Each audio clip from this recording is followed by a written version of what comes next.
বুঝলে আমার কি করে জানেন বডি কোডার যদি বডি পাই না মাথা গেছে আরো নষ্ট দে তো। আসসালামু আলাইকুম। আল্লাহদান মৎস্যবাড়ি যাত্রাবাড়ি 650 থেকে 700 টাকা কেজি বিক্রি হইতেছে।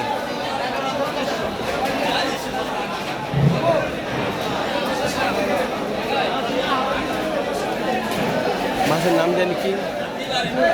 কুরাল মাছ। কুরাল সাতক্ষীরা থেকে আসে এগুলো কুরাল মাছ। হ্যাঁ হ্যাঁ, ভেটকি বা কুরাল।